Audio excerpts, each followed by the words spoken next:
Hi, ഞാനിന്ന് എന്ത് കറി വെക്കും എന്ന് ആലോചിച്ചപ്പോഴാണ് പെട്ടെന്ന് ഹസ്ബൻഡ് വിളിച്ച് പറഞ്ഞത്, ഞാനവിടെ ചെമ്മീൻ പറഞ്ഞിട്ടുണ്ട്, നീ അവിടെ പോയി ചെമ്മീൻ മേടിച്ചോ എന്ന് പറഞ്ഞു. ഞാനും അച്ഛനും പോയി ചെമ്മീൻ മേടിച്ച് തിരിച്ചു കൊണ്ടുവന്ന് അത് വൃത്തിയാക്കി എടുത്തു. ഞാൻ ഉദ്ദേശിക്കുന്നത് ഈ ചെമ്മീൻ്റെ പകുതി എടുത്ത് ബേസ് ജോർജിൻ്റെ പോലത്തെ കറിയും വെച്ച് പകുതി എടുത്ത് വറുക്കാമെന്ന് വിചാരിക്കാം. വറുക്കൽ പിന്നെ കറി മാത്രം ഫ്രൈ പോലെയുള്ളൊരു കുഴമ്പ് രൂപത്തിലുള്ള സാധനം മാത്രം ഇപ്പം വെക്കാമെന്നാണ് ഞാൻ ആലോചിക്കുന്നത്. ഇത് ക്ലീൻ ചെയ്ത ചെമ്മീൻ്റെ വെറുതെ വിഷ്വൽസ് കുത്തിക്കയറ്റിയതാണ്. ഞാനിപ്പോൾ ചെമ്മീനൊക്കെ റെഡിയാക്കി വെള്ളം കൊടുക്കും വെച്ചിട്ടുണ്ട്. ഇതിൻ്റെ കുറച്ച് ഭാഗം മാത്രം വറുക്കാനായിട്ട് എടുത്ത് വെക്കാമെന്നാണ് വിചാരിക്കുന്നത്. കുറച്ച് വറുക്കാൻ വെച്ചിട്ട് ബാക്കിയെല്ലാം നമുക്ക് ആ കറി ഇത്രയും നമ്മൾ വെള്ളം പോയില്ല.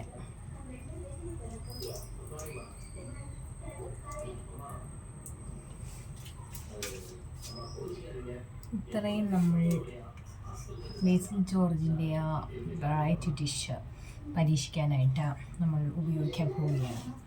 ഫ്ലോപ്പായാലും ഇല്ലെങ്കിലും ഞാൻ തന്നെ തിന്നണം. ഫ്ലോപ്പാവില്ലായിരിക്കും, മിക്കവരും ട്രൈ ചെയ്ത് നല്ലതാണെന്നാണ് പറഞ്ഞത്. മുഴുത്തതെല്ലാം ഏതായാലും മിക്സ് ചെയ്ത് കിടക്കട്ടെ. അപ്പോൾ നമുക്ക് വെക്കാം. ഇനി മിക്സിയിലിട്ട് അടിക്കാനുള്ള പരിപാടികൾ നമുക്ക് നോക്കാം. കമാൻ.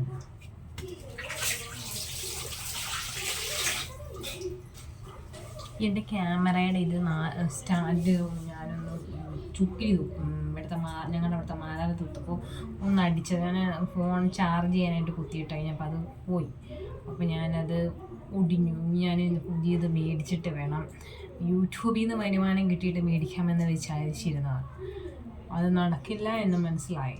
അതുകൊണ്ട് നമുക്കിനി ഇവിടെ അവിടെയൊക്കെ ചായ വെക്കാനുള്ളത് ഞാൻ പുരട്ടി വെച്ചു. ഇനി ഞാനത് ഫ്രിഡ്ജിലോട്ട് വെക്കാൻ പോവാണ്. എന്നിട്ട് വേണം നമുക്ക് മറ്റേ റെസിപ്പി ട്രൈ ചെയ്ത് നോക്കാൻ. ഇതിന് നമുക്ക് അരയ്ക്കാനായിട്ട് എടുത്തത് മല്ലിയിലയാണ്. ഞാൻ 10 രൂപയ്ക്കാണ് മേടിച്ചത്. എത്ര ഗ്രാമെന്ന് നോക്കിയില്ല. മല്ലിയിലയും വെളുത്തുള്ളിയും ഇഞ്ചി കഷ്ണമാണ്.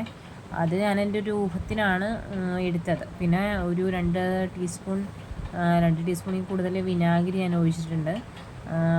ഇത് അരയ്ക്കാൻ വെള്ളത്തിന് പകരമായിട്ടാണെന്നാണ് അവർ പറയുന്നത്. പിന്നെ ഒരു 1.5 ടീസ്പൂൺ ഞാൻ നല്ല വെളിച്ചെണ്ണ ഇതിൻ്റെ കൂട്ടത്തിൽ യൂസ് ചെയ്തിരുന്നു. അവരുടേതായിട്ടുള്ള റെസിപ്പീസ് ഉണ്ടല്ലോ. പിന്നെ മുളക് പൊടി, അത് കഴിഞ്ഞിട്ട് മഞ്ഞൾപ്പൊടി വേണം, പിന്നെ ഉപ്പ് വേണം, പിന്നെ ഗരം മസാല വേണം. ഞാനിപ്പോൾ ഇടുന്നത് ഗരം മസാലയാണ്. ഞാൻ ഓർത്ത് പറഞ്ഞ റെസിപ്പിയിലെ അതാണ്. ഞാൻ കാണാപ്പാടപ്പോൾ പഠിച്ചു വെച്ചിരിക്കുകയാണ്. പക്ഷെ നാളെ കണ്ടുകഴിഞ്ഞാൽ നാളെ മറന്നു പോകും. എന്നിട്ട് ഉപ്പ് ഇട്ടിട്ട് പിന്നെ കറിവേപ്പില, ധാരാളം കറിവേപ്പിൻ്റെ തൈ ഉള്ളത് കൊണ്ട് കറിവേപ്പിന് പച്ചക്കുരുമുളക് ആണ് കിട്ടിയത്. കാരണം ഉണക്ക കുരുമുളക് തീർന്നു പോയി. ഞാൻ 3 പച്ചക്കുരുമുളകും കൂടി ഇട്ടു. പിന്നെ കറിവേപ്പിലയും കൂടി ഇട്ടിട്ട് നല്ലപോലെ ഞാൻ മിക്സിയിലിട്ട് പേസ്റ്റാക്കി എടുത്തു. കൃത്യം ഈ ഡിഷ് ഉണ്ടാക്കാൻ പോയപ്പോൾ തന്നെ ഗ്യാസ് തീർന്നു. അതുകൊണ്ട് ഞാൻ കഷ്ടപ്പെട്ട് അടുപ്പിൽ വെക്കാനാണ് എനിക്കിഷ്ടമെങ്കിലും ഇത്തവണ മഴയും വെയിലും കൂടി ഒരുമിച്ച് വരുന്നതുകൊണ്ട് വിറകിൻ്റെ ക്ഷാമമുള്ളതുകൊണ്ട് ഞാൻ കുറേ കഷ്ടപ്പെട്ടാലെന്താ, കഴിച്ച് കഴിഞ്ഞപ്പോൾ എൻ്റെ മോനെ സൂപ്പർ സാധനം. ഞാൻ എന്നിട്ട് അതിനകത്ത് തേങ്ങാപ്പാൽ ഒഴിച്ച് ചെമ്മീൻ വെന്ത് കഴിയുമ്പോൾ അതിൻ്റെ കൂടെ തന്നെ നമുക്ക് ഈ തേങ്ങാപ്പാൽ ഒഴിച്ച് വറ്റിക്കണവർക്ക് വറ്റിക്കാം. ഞാൻ എന്നിട്ട് നല്ല കുത്തരി ചോറിൻ്റെ കൂട്ടത്തിൽ ഈ കറി മാത്രമേ ഞാൻ എടുത്തുള്ളൂ. പിന്നെ കുറച്ച് സാമ്പാറും എടുത്തു. രാവിലെ ഞാൻ ദോശയ്ക്ക് ഉണ്ടാക്കിയത്.